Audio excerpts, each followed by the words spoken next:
Bien, continuando con el programa, vamos a dar paso a la siguiente conferencia.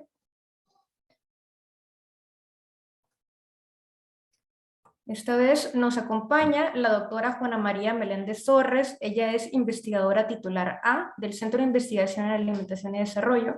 Es ingeniera bioquímico en alimentos por el Instituto Tecnológico de Durango, maestría en ciencias con especialidad en nutrición y alimentos en el Centro de Investigación en Alimentación y Desarrollo, doctorado en ciencias con especialidad en bioantropología y salud por la Universidad de Granada, España. Actualmente investigadora de la Coordinación de Desarrollo Regional de CIAD, Hermosillo, Sonora, miembro del Sistema Nacional de Investigadores Nivel 1, se adscribe a las líneas de investigación, modernidad alimentaria, salud y cultura y estudios socioculturales del cuerpo. Sus investigaciones se centran en el estudio de la modernidad y cambio alimentario en el ámbito urbano, cultura alimentaria y culinaria, corporalidad, obesidad y trastornos alimentarios, estilo de vida y salud cardiometabólica. Bienvenida, doctora Juana, perdón. Hola, muchas gracias. Buen día. Pues gracias por la invitación y felicidades por este evento en que nos viene a hacer conciencia del cambio, hablando de cambio alimentario, de ese cambio que necesitamos, ¿no? Y entonces, comparto mi pantalla. Yo, pues en este marco, a mí me encantaría, o la propuesta que yo les hice, era más bien platicarles cómo estamos ahorita en un grupo de población que son las mujeres adultas, en el sentido, aquí está, en el sentido de el ámbito urbano, cómo repercuten la nutrición y la salud cardiometabólica de ellas. Voy a intentar hacer como un recuento de cómo se va constituyendo este ambiente, este sistema alimentario urbano que incide, ahí les voy a ir platicando un poco cómo va incidiendo en lo que es la nutrición y la salud cardiometabólica en este grupo de población. Entonces, inicio cómo el sistema alimentario actual es un sistema alimentario que está globalizado, y está sustentado en esta agricultura industrial, ¿no? Y esta agricultura industrializada es la responsable entre el 30 y el 40% de estas emisiones de gases de efecto invernadero. Ya esto desde ayer y hoy ya se ha venido hablando mucho sobre el tema, y me gustaría también como decirles cómo es que este sistema alimentario global se ha ido permeando y que ahorita nos surge revertir esta tendencia. Por un lado, hay una circulación internacional de productos alimentarios, pero estos productos alimentarios se venden actualmente como mercancías, no es un producto básico, sino es un producto que entra a estas condiciones de mercado.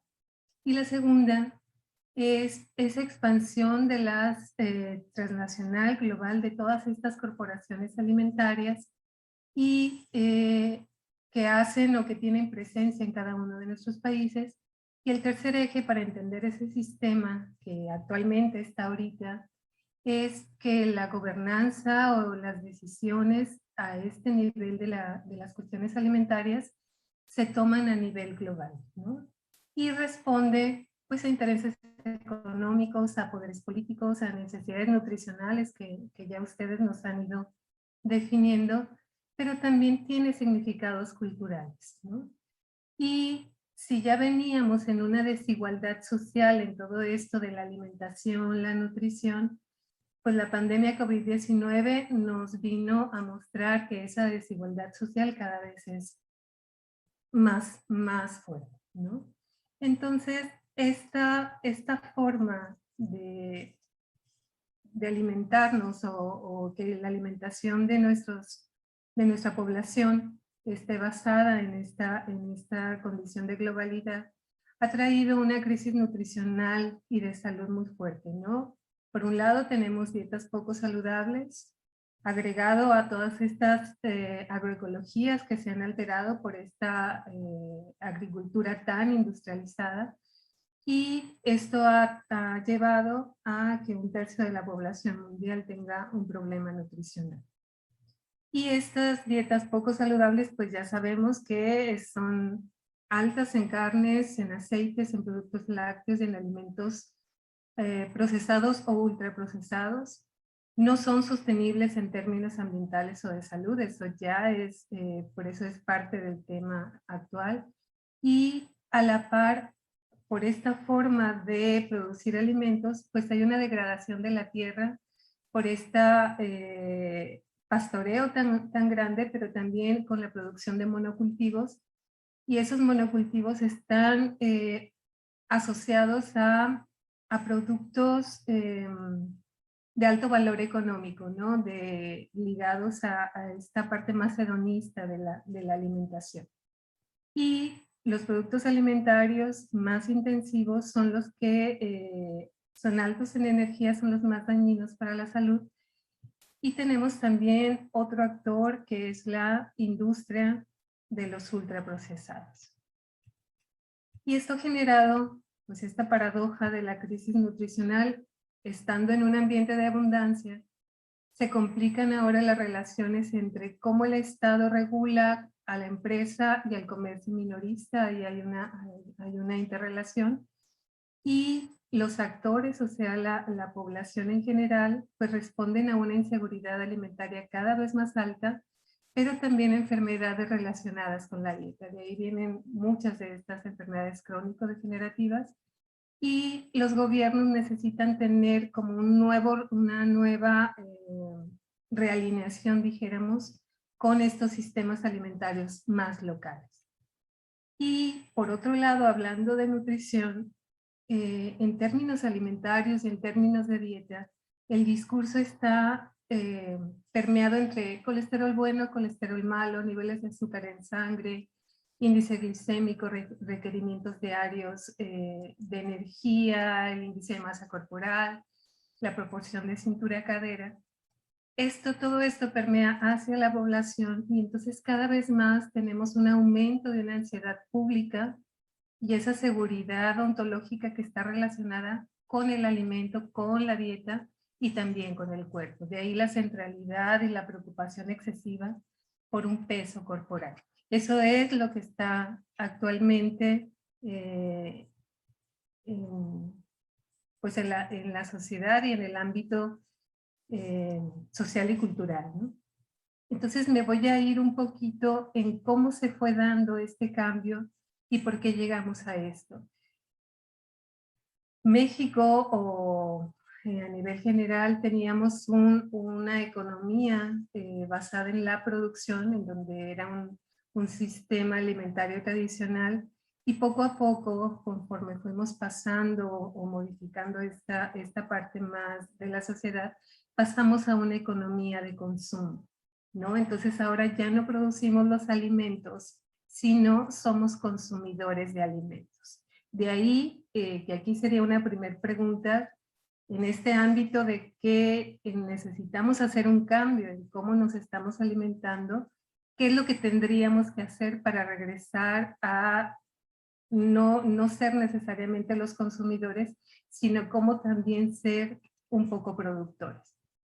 Y pues este cambio en la alimentación no solamente se da porque la población cambió de gusto o de preferencia, sino porque hay intereses económicos mucho más allá de la población, poderes políticos, esas necesidades nutricionales y los significados culturales que le da a la población, ¿no? Entonces, que no se nos olvide que la alimentación o ese acto alimentario sí responde a esta parte más biológica de una necesidad nutricional, de nutrimentos, pero también a una dimensión simbólica, qué significado le estoy yo dando o la población le está dando a la alimentación, y que responde también a toda una estructura social. Y actualmente, aquí no me voy a detener mucho, pero se me hizo importante cómo en esta sociedad de consumo estamos instalados en el consumo. Dos de las principales características es la estética de lo efímero, O sea, el tiempo, los cuerpos, la alimentación son mercancías.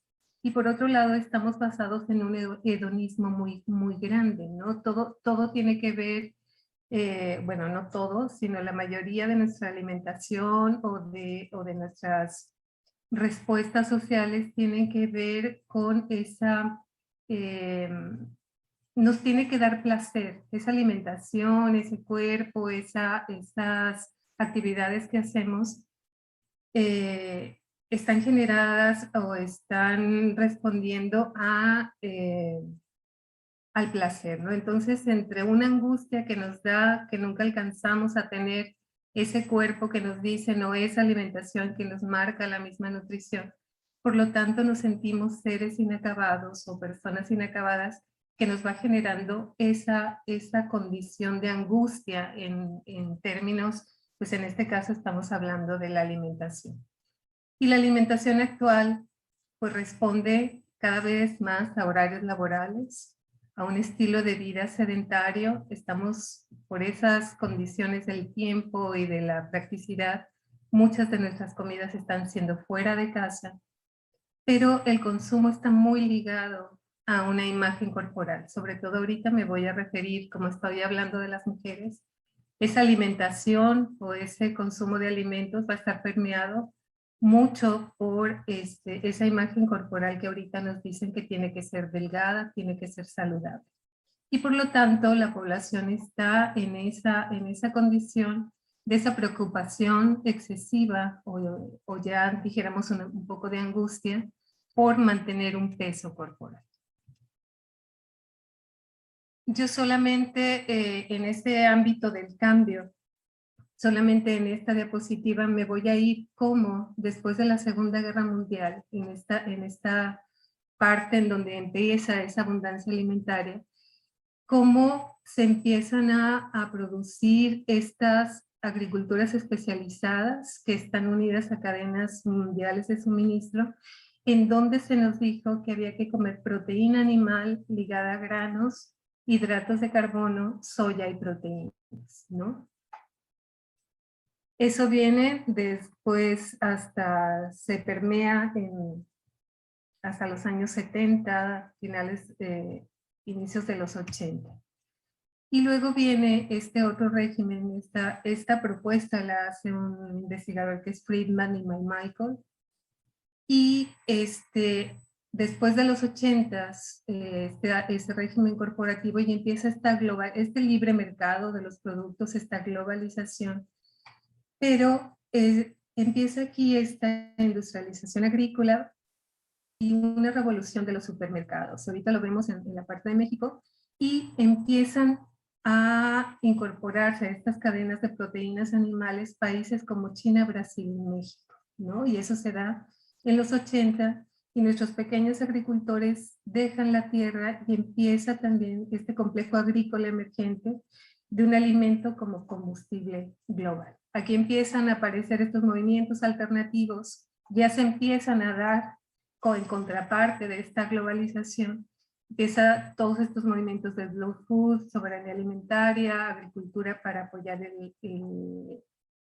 la agricultura con apoyo comunitario y empieza la producción de orgánicos, ¿no? O sea, esos movimientos ya se empezaban a dar, que ahora, o sea, ya se empezaba a hablar, ya había gente que decía que esta agricultura industrializada no era sostenible en el tiempo, ¿no? ¿Y qué pasa en México? ¿Cómo se dio ese cambio en México? Aquí yo, de un trabajo que hicimos, en donde hacemos una propuesta histórica, aquí solamente les pongo estos dos momentos, de 1940 hasta 1990, pues en México se produce una urbanización rápida, o sea, hubo una migración del campo a la ciudad, en donde se pierde esa agricultura de los pequeños productores. Hay, no sé, los que somos más grandes, no sé si se acuerdan del sistema, el SAM, el Sistema Alimentario Mexicano. En este momento se le da ese impulso al sector alimentario por parte del gobierno. Hay un aumento de la producción interna de alimentos, se consolida ese mercado interno, o sea, esos sistemas locales que ahorita queremos rescatar, eso estaba en ese momento, y empieza poco a poco a perder sostenidamente una autosuficiencia energética y alimentaria en los hogares, ¿no? Y empieza este proceso de deslocalización y homogeneización alimentaria. Esa deslocalización es que los productos no necesariamente vienen de tu entorno, sino vienen de otras partes que no lo sabemos. Y empieza a diversificarse la dieta. Adoptamos el modelo de Estados Unidos, el patrón alimentario basado en carne, leche y huevos, que eso es lo que ahora necesitamos modificar, y aunado al consumo de grasas y harinas refinadas. Entonces, aquí lo que permeaba en cuestión de salud, pues eran la desnutrición y enfermedades infectocontagiosas, ¿no? ¿Y qué pasa a finales de los 80, principios de los 90, ya el cambio es más alto? Se reduce el crecimiento demográfico, pero la urbanización y la mercantilización empiezan a dominar. México es uno de los países más urbanos. Ahorita les voy a presentar una lámina, cómo se dio eso.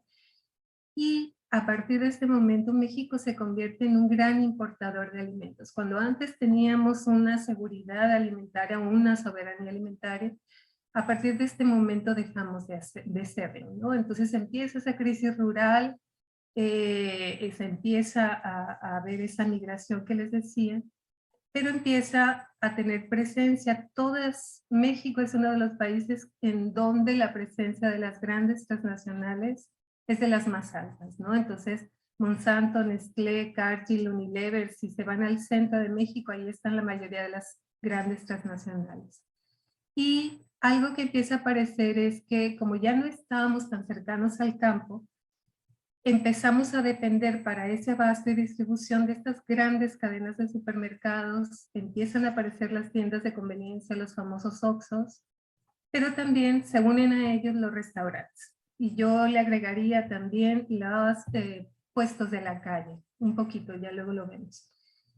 Y bueno, para no extenderme más en esto, aquí a partir de este momento empieza a aparecer un cambio alimentario y nutricional acelerado. Esta obesidad que medio empezábamos a ver en los 80, pues para 1990 en adelante, la obesidad empieza a ser como el protagonista, pero también las enfermedades crónico-degenerativas. A mí se me hizo interesante hacerles esta diapositiva en el sentido de cómo México depende de este sistema alimentario urbano. ¿Por qué? Porque la población en México, aquí les hice es que esta cosita no me deja ver, perdón. El sistema urbano nacional, somos esto es para 2015, una población de 92 millones, casi 93 millones, ¿no? De esa población total, el 84% de la población vive en zonas metropolitanas, ¿no? En conurbadas 7.6 y en centros urbanos 7.9.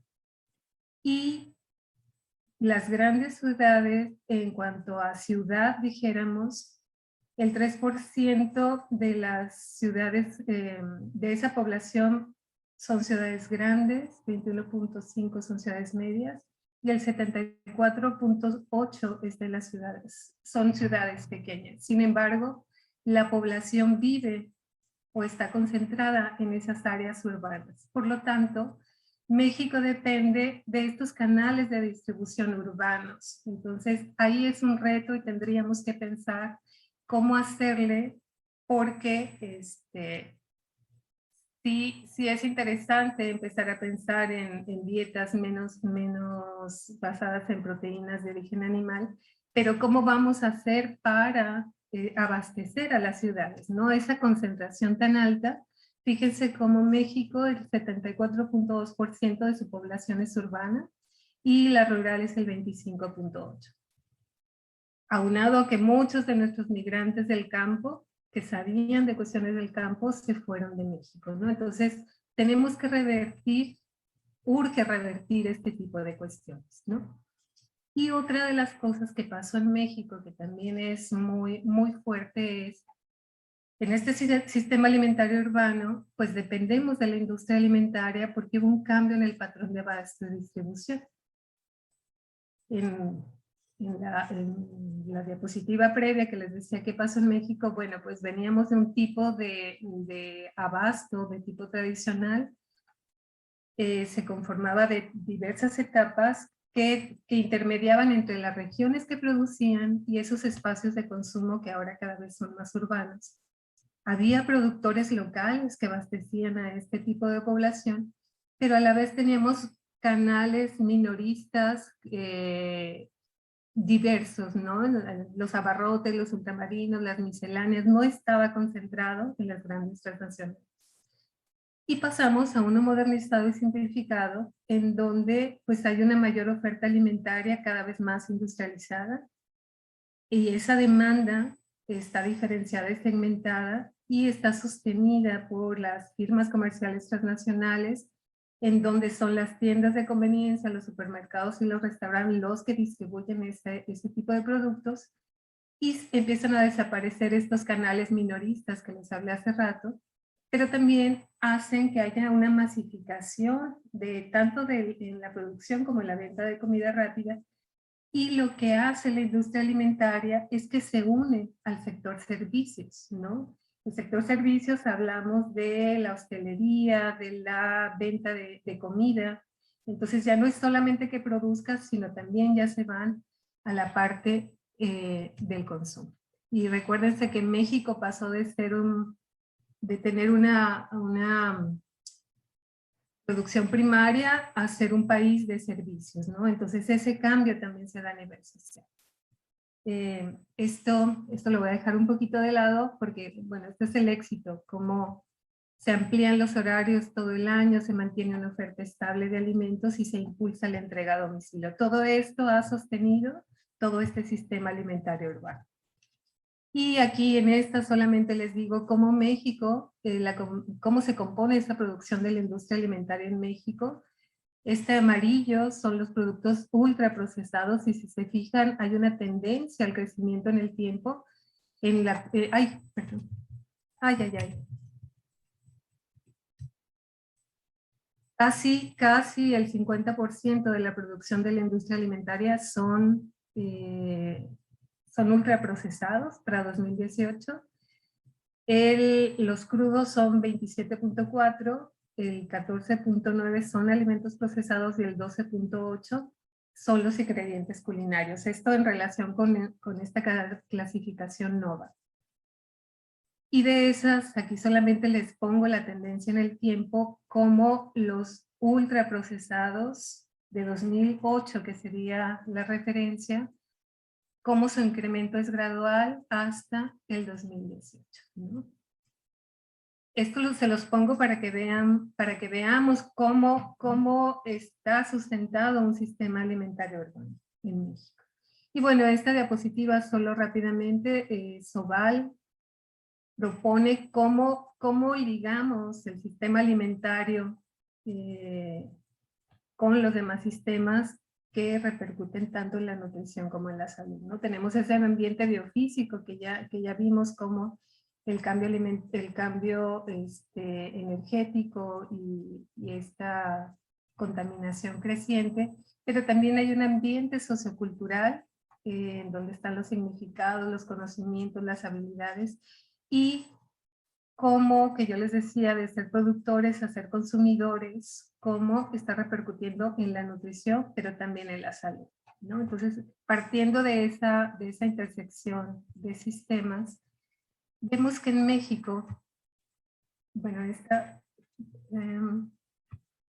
México pertenece, de acuerdo a la OMS, a los países de ingresos medios altos, ¿no? Entonces, como del 2000 al 2019, las principales causas de defunción son la cardiopatía isquémica, los accidentes cerebrovasculares, la diabetes mellitus queda en el 6, la cardiopatía hipertensiva en el 7. Y esta es cómo poco a poco vamos cambiando perfil epidemiológico, ¿no? Aquí es una diapositiva rápida, cómo México cambia de 1922 al 2016, cómo de tener enfermedades infectocontagiosas pasamos a partir del 90, si se fijan aquí la primera causa de muerte empieza a ser enfermedades del corazón y diabetes mellitus para 2016 son enfermedades del corazón con la diabetes y con un componente femenino cada vez más alto.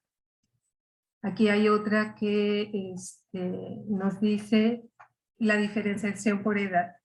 Nosotros veíamos, y esta, bueno, es parte de un proyecto que estamos llevando a cabo, que nosotros veíamos que en la población de edad productiva y reproductiva de las mujeres de 30 a 34 años ya se empezaba a ver este tipo de padecimientos cuando en años previos o en etapas previas de la sociedad era posterior a la menopausia. Entonces, si se fijan aquí es cómo ese cambio se ha dado gradual y por grupos de edad.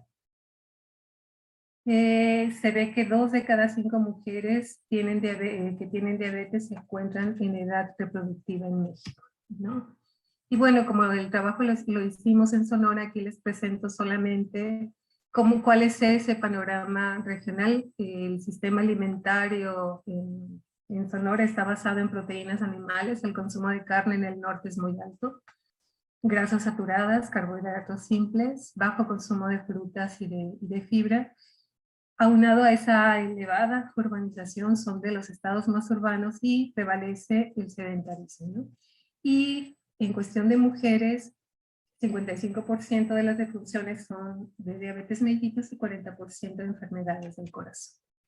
Y aquí solamente les voy a presentar algo que hicimos un poco para ver del riesgo cardiometabólico que nosotros creemos que en esta edad reproductiva y productiva se está dando en las mujeres y con la calidad de la dieta. Entonces, bueno, trabajamos con mujeres madres porque, bueno, aquí ya no me alcanzaba tanto el tiempo, pero lo que nuestra propuesta es que las mujeres en esta edad tienen muchos roles sociales, son madres, son esposas, son trabajadoras, son empleadas, entonces todo eso ha hecho que el riesgo cardiometabólico se incremente. Aquí solamente me voy a ir con el riesgo y con la alimentación. Entonces, estos fueron nuestros criterios de inclusión de edades de 25 a 51 años, sin padecimientos crónicos, y lo que nos interesaba es que no hubiera un problema de menopausia porque ese es un factor de riesgo. Y trabajamos con 61 mujeres. Hicimos antropometría, presión arterial, muestra de sangre en ayunas y un cuestionario de frecuencia de alimentos. Y estos son los puntos de corte para los factores de riesgo ligados a lo cardiometabólico. 88, más de 88 centímetros en circunferencia de cintura, presión arterial, aquí está.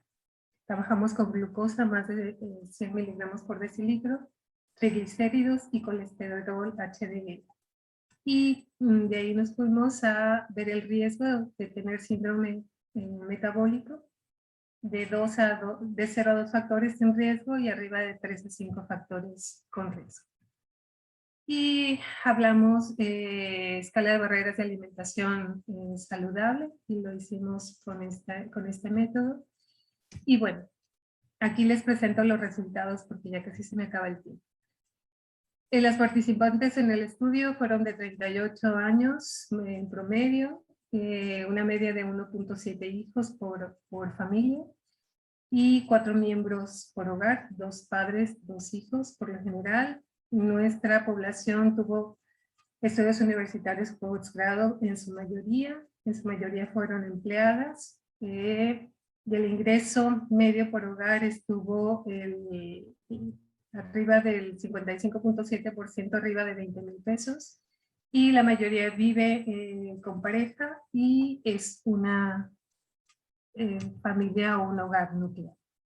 Entonces lo que encontramos es, en cuestión de nutrición, si se fijan, lo verde es el estudio de nosotros, el azul son a nivel Sonora, a nivel estatal, y lo amarillo es a nivel México. Entonces, el estudio, las mujeres de nuestro estudio solamente sobrepasan en sobrepeso, sería el 45.9% de las mujeres está en sobrepeso, por encima de la estadística nacional y estatal. Y en el resto, por ejemplo, tenemos un 19.7 de obesidad, mucho más bajo que la nacional o la estatal. Encontramos que para los factores de riesgo, nuestro estudio son las naranja y a nivel nacional México son las azules. En triglicéridos, colesterol y glucosa estamos por encima de la media nacional, y eso nos hace que el 65% de nuestras, el 66% de nuestras mujeres presente riesgo de síndrome metabólico. Para este grupo de edad, pues es alto. Y entonces, ¿cuál es el consumo? Perdón, el consumo de alimentos. Vimos que la ingesta media diaria de energía de las mujeres es de 2.230 kilocalorías, perdón, y está distribuido en carbohidratos un 48.10%, proteína un 18.50% y grasa un 34.67%. Si se fijan, perdón, la alimentación está basada en proteína y grasa, la alimentación de estas mujeres. Y por el tipo de grasa, vemos que las saturadas rebasan el 10% recomendado. Tenemos las monoinsaturadas, las poliinsaturadas están dentro del rango y las monoinsaturadas un poco debajo de. Y aquí vemos cómo esta alimentación está basada en productos de origen animal, en donde las carnes rojas son de las más altas. Aquí es carne roja, carnes blancas, y esta carnes blancas la dividimos en pollo, pescado y mariscos, ¿no? Pero lo que vemos en relación con las carnes rojas es que en su mayoría está ligada a hacer un platillo, ¿no? Es un platillo que tiene como base la carne, pero también hay un consumo alto de productos procesados, principalmente en embutidos.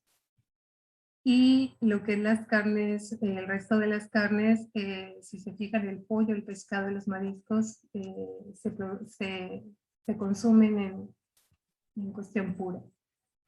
Y bueno, de ahí nos fuimos a calcular la calidad de la dieta. Aquí utilizamos el GEI 2015 y que tiene 13 componentes. Y aquí lo que vemos, no me voy a detener mucho, como de 9 componentes que tienen que tener un consumo saludable, vemos que los granos enteros están muy por debajo de lo recomendado. La línea naranja es el nivel óptimo, entonces estamos por debajo, 2.17, lácteos. Y en este consumo con moderación vemos que los alimentos, que los granos refinados están por encima del consumo recomendado, pero aquí lo importante es el sodio. El sodio está muy por encima de una recomendación, y la grasa saturada también. Encontramos, de acuerdo a los indicadores de calidad de dieta, es un 61.87, y vemos que es una calidad media, ¿no? No es una calidad pobre. Y en relación con esta que yo les decía, de esta angustia por este consumo ligado al cuerpo, vemos que el 37.5% de nuestras mujeres reportaron estar a dieta, y la mayoría de ellas quiere bajar de peso. Solamente una de ellas dijo que tenía una dieta baja en sodio, que estaba relacionada con un problema de salud. ¿Y cuáles son las motivaciones para comer saludable? Bueno, para prevenir enfermedades, la mayoría te dice eso, pero principalmente es para cuidar el peso y por verse mejor, ¿no? A algunas les gusta el sabor de los alimentos, otras para controlar una enfermedad que ella tiene, otras, si se fijan, es por la pareja, ¿no? Aquí ya hay otras cosas en cuestión de género. y las otras razones son para dar ejemplo a los hijos o por la presión de hermanas con estudios de nutrición. Y también preguntamos en estas barreras qué era lo que no les permitía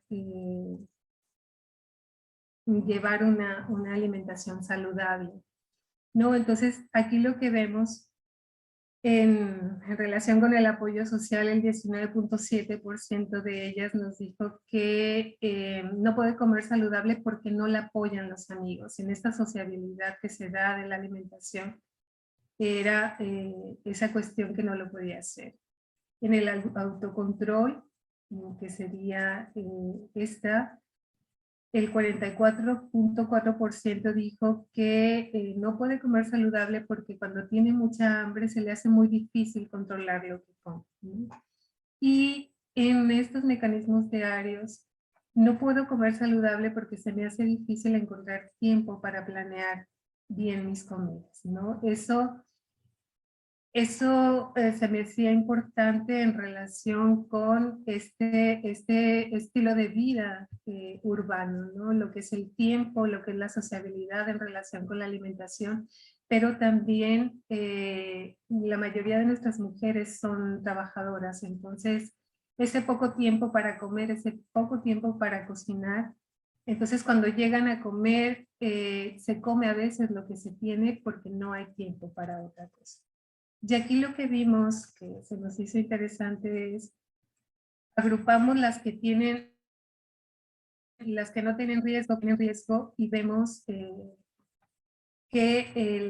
hay una diferencia estadísticamente significativa en relación con estas tres condiciones entre las que no tienen riesgo y las que tienen riesgo cardiometabólico.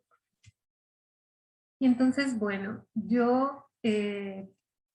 las reflexiones que me gustaría hacer en esta parte es un poco, sé que todos ustedes son estudiantes de nutrición, ¿no? Y los estudiantes de nutrición lo que hacen es como promover esos nuevos estilos de vida que necesitamos, sostenibles y saludables.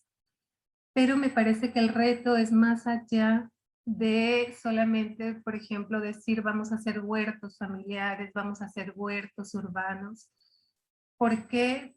Porque vivimos en un ambiente urbano mucho más complejo que eso, en donde, bueno, yo les planteé aquí algunas cosas. Yo quisiera dejárselo más como reflexión que como conclusión. Michael, aquí se me olvidó poner la referencia, es un investigador que me gusta mucho, que trabaja con todo esto de la alimentación. Y él desde el 2018 dijo que actualmente están confluyendo tres grandes crisis, que es la alimentaria, la energética y la medioambiental. Yo le agregaría, por todo lo que nos está pasando ahorita, yo le agregaría una crisis social y sanitaria muy fuerte. Entonces, creo que hay un momento de crisis y de cambio. Y aunado a eso, hablando de alimentación, parece ser que ya viene un declive en esto que los antropólogos de la alimentación decíamos que era la abundancia alimentaria, lo que nunca antes la humanidad había tenido. Al parecer viene un declive en esa etapa de la abundancia. ¿Por qué? Porque ya se acabó la etapa de los alimentos baratos, ¿no? Ya en una de las ponencias de ayer, yo no sabía, pero ella dijo que creo que el 35 incrementó del 2020 al 2021 un 35% el precio de los alimentos en México. Y bueno, creo que actualmente sigue permeando en México ese sistema alimentario urbano sustentado por estas grandes transnacionales. Fíjense, todos los supermercados, sobre todo aquí en el norte, se siente muy fuerte.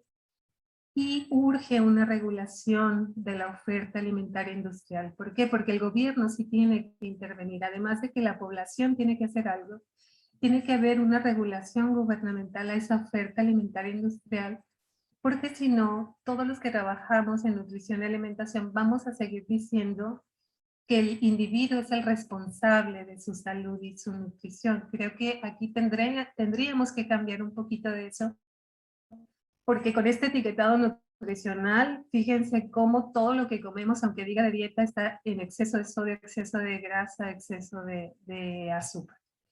Y hay una propuesta, pero bueno, esa no era mi ponencia, pero se las dejo para que la empiecen a buscar, que se llama empezar a estudiar estos circuitos cortos de producción y abasto. Es acercar el campo a las ciudades, sobre todo en estas ciudades conurbadas o que están cerca de espacios rurales, en donde se puede hacer ese acercamiento y hacer sistemas alimentarios locales. Aquí la propuesta se la escuché al doctor José Lucegui de la UNAM. Se me hace muy interesante porque eso ya implica gobierno, pero también implica población. Y bueno, en mi ponencia también quería decirles porque las mujeres adultas en esta edad productiva y reproductiva que yo llamo, es productiva en el sentido social y económico y es reproductiva en términos biológicos, es un grupo muy vulnerable que necesitamos prestarle atención, ¿no? Casi siempre nos vamos a otros grupos de población, creo que en relación con la alimentación y la salud. Y la otra reflexión es que necesitamos propiciar un cambio enfocado a un estilo de vida, pero relacionado a la salud, que sea sustentable en el tiempo y que no responda a cosas inmediatas. Y empezar a pensar también cómo hacer ese cambio. ¿Por qué? Porque implica no solamente decirle a la población come diferente, sino cómo haces un cambio a nivel de significados, a nivel de valoraciones, y que eso repercuta en las prácticas que la población lleva a cabo, ¿no? Por ejemplo, yo aquí les puse dos que son muy obvias acá en el ámbito del norte. El consumo de carne es un consumo cultural muy fuerte. Entonces, ¿cómo le vamos a hacer si ahora la tendencia es a comer más productos de origen vegetal? Y ese es un reto para los que estudian nutrición y para los que estudiamos la parte cultural y social, ¿no? Y la otra es, y yo he sido una gran crítica de, si se fijan, la centralidad de peso corporal es muy fuerte, y en este estudio que hicimos no tuvimos nuestro porcentaje de obesidad no es tan alto como la población nacional o estatal. Sin embargo, los factores de riesgo son muy altos, ¿no? Entonces, creo que hay que moverse hacia otro tipo de situaciones a nivel nutricional para lograr ese cambio. Entonces, bueno, yo los dejaría hasta aquí y mil gracias. Muchísimas gracias, doctora. Ya estamos un poquito en sobretiempo. Le haré llegar las preguntas a su correo. Hay muchas felicitaciones, sobre todo por estas conclusiones que integran todo el sistema alimentario, aspectos de tanto sociales, económicos y también la parte del ambiente, de la percepción personal, ¿no? O de imagen corporal. Muchísimas gracias, doctora. Gracias.